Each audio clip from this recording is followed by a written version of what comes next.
Our next guest is Mary Snyder from Ed and Mary's, which is located in Hamilton Park, sort of our neighbors at Art House. Welcome, Mary. Hi, everyone. My name is Mary Snyder, and Ed and Mary's has been a part of JC Fridays for probably 2 years now. Our most recent show back in March, usually we'll have an art show up in the bar for 2 to 3 weeks, and we had to close it early, unfortunately, because of COVID. So really today I just want to highlight different artwork that we still have in the bar from a lot of local artists that didn't really get to show the neighborhood the gifts that they've made. And Courtney told me to do a quick plug. Ed and Mary's is open again, so we're doing pickup and delivery, and you can visit edandmarys.com. It is wheelchair accessible. We have like a little window outside, so stop on by when you can. But without further ado, let's show you guys some cool art. So this artist, his name is Rich Filato. He's actually my friend's dad, who has been an artist for a long time and recently pivoted to making digital art. He lives in Florida and he shipped his pieces all the way up here. He makes them in Illustrator and he prints them out on canvas. And I think his pieces are really unique. They seem to tell really unique stories. The titles, Pigs in a Blanket, Joe for Joe, Feeding Baby, and God's Game, all very unique. They feel very intimate.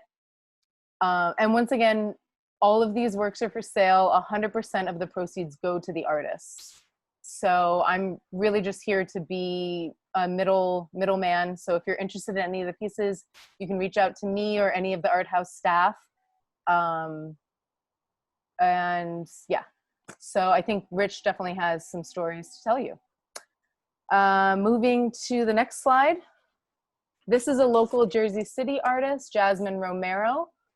She does collage work. This series in particular, she collaged to old records, 45s, the really small ones. And actually, somebody showed some interest in Quietly today, so I think that one sold. Yay, hopefully. But yeah, she sources out very unique vintage magazines and makes these interesting collaborative pieces. And then to the far right is my good friend Whitney, who is an art director in the city. She went to NYU and she does these on her spare time. They have like little timely quips. This one says, "My pronouns are they, them," and she nicknamed it Treats.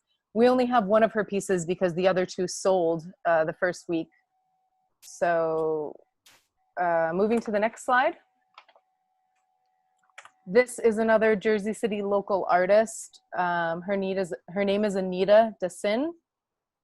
She has a really interesting, unique technique. She uses tissue paper, the kind of tissue paper you get at Christmas, and she hand rolls it.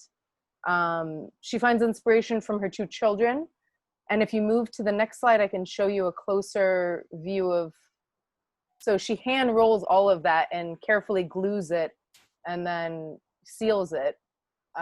I don't know where she finds the time, but I think her stuff is, I've never seen anything like her pieces anywhere. And rightfully so, she's not selling them, but I think, you know, maybe if I get her to show more and more, she'll eventually sell us one. And on to the last artist.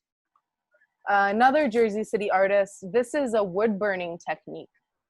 Some of these pieces, I think she has a found substrate. So she finds these pieces of wood, she cuts them down, and it takes a lot of time to make these pieces, definitely very time consuming.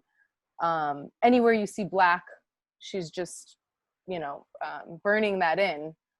And then if you go to the last slide, shows more of her pieces. Tranquility was one of my favorite, very serene, dreamlike scene right there.